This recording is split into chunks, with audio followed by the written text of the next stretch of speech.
Peace and blessings to all. Welcome. We are in chapter 37, and it's a long one, but it's okay. Um, I will try to remind myself to scroll up when we get to verse 23. Matter of fact, let me go ahead and make a mark so that hopefully I'll remember this time. Sometimes I don't. Sometimes I just get into the word and just move right along because I enjoy it. Um, Tonight we're going to be reading about Joseph and the things that he went through in his life.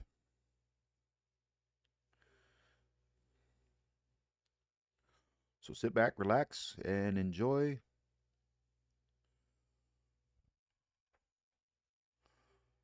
this here story. It's not a story, it's an account.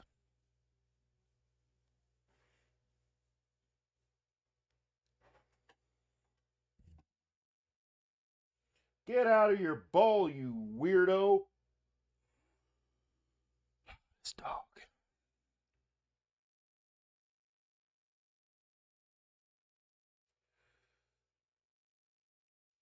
He's got his paw. He had his paw inside of his dish. Like, seriously, dude? He's standing in his food bowl. Whatever. That's not what we're here for. Let us begin.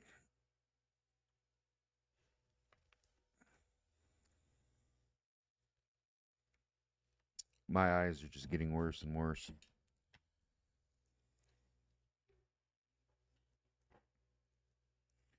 I think I need a new prescription. Like last year, I could squint and see the words. This year, everything is blurry without without my glasses, and even with my glasses now, they're still blurry. But these are a little bit stronger, and I can see. Just freaking stay there. I hate this thing.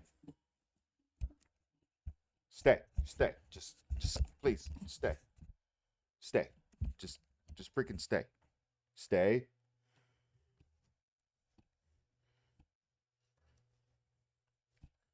Dumb boom.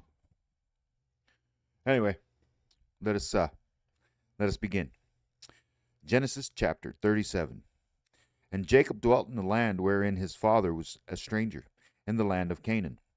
These are the generations of Jacob. Joseph, being 17 years old, was feeding the flock with his brethren, and the lad was with the sons of Bilhah, and with the sons of Zilpah, his father's wives.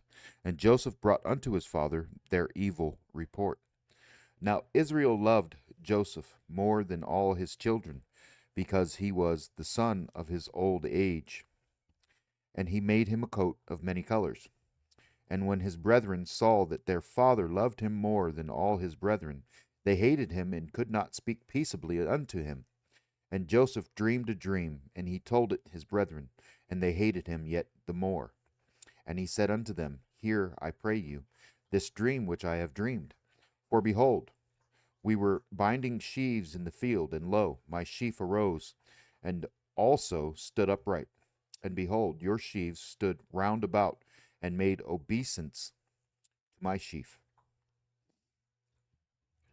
And his brethren said to him, Shalt thou indeed reign over us? Or shalt thou indeed have dominion over us? And they hated him yet the more for his dreams and for his words. And he dreamed yet another dream, and told it his brethren, and said, Behold, I have dreamed a dream more. And behold, the sun and the moon and the 11 stars made obeisance to me. And he told it to his father and to his brethren, And his father rebuked him, and said unto him, What is this dream that thou hast dreamed? Shall I and thy mother and thy brethren indeed come to bow down ourselves to thee to the earth? And his brethren envied him, but his father observed the saying. And his brethren went to feed their father's flock in Shechem.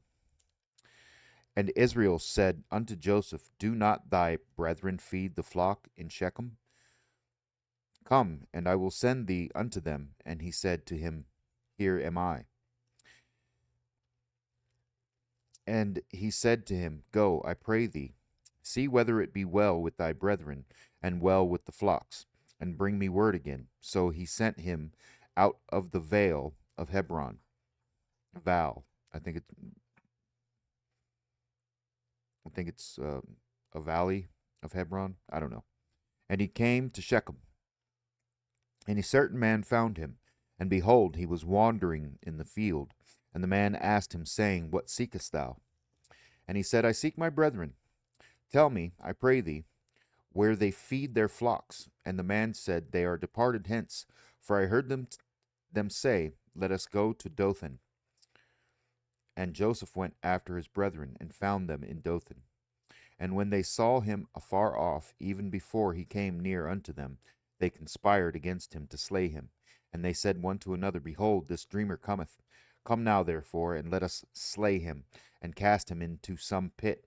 And we will say, Some evil beast hath devoured him, and we shall see what will become of his dreams. And Reuben heard it, and he delivered him out of their hands, and said, Let us not kill him. And Reuben said unto them, Shed no blood, but cast him into this pit that is in the wilderness, and lay no hand upon him, that he might rid him out of their hands, to deliver him to his father again.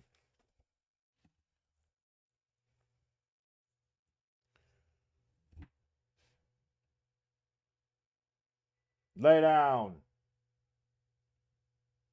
You better lay down. Freaking listen.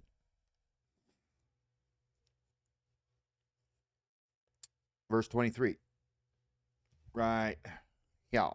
Right here. And it came to pass, when Joseph was come unto his brethren, that they stripped Joseph out of his coat of many colors that was on him. And they took him, and cast him into a pit, and the pit was empty. There was no water in it. And they sat down to eat bread, and they lifted up their eyes and looked, and behold, a company of Ishmaelites came from Gilead, with their camels, bearing spicery and balm and myrrh, going to carry it down to Egypt. And Judah said unto his brethren, What profit is it if we slay our brother and conceal his blood? Come and let us sell him to the Ishmaelites, and let not our hand be upon him. For he is our brother and our flesh. And his brethren were content. Then there passed by Midianites, merchantmen, and they drew and lifted up Joseph out of the pit, and sold Joseph to the Ishmaelites for 20 pieces of silver. And they brought Joseph into Egypt.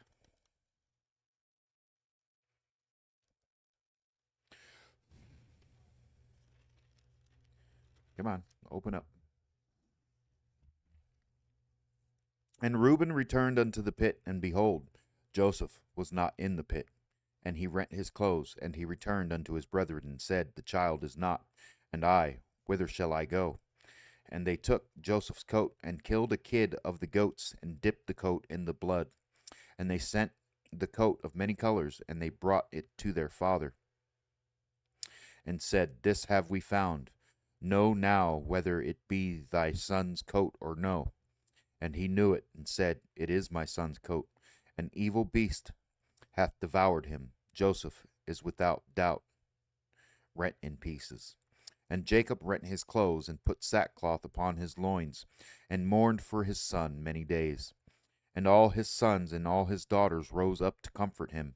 But he refused to be comforted, and he said, For I will go down into the grave unto my son, mourning. Thus his father wept for him.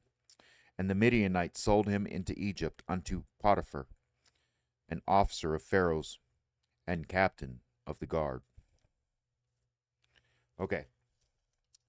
So now we know what happened to Joseph. Tomorrow night,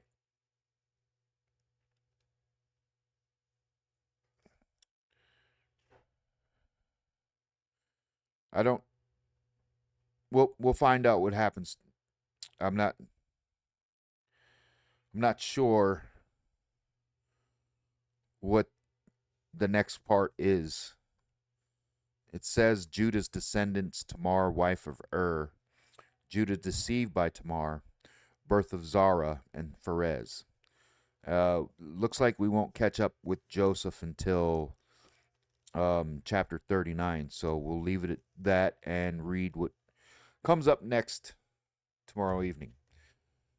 So that is the reading for this evening, and we'll find out what happens to Joseph later. Even though some of us know, but if you don't, stay tuned.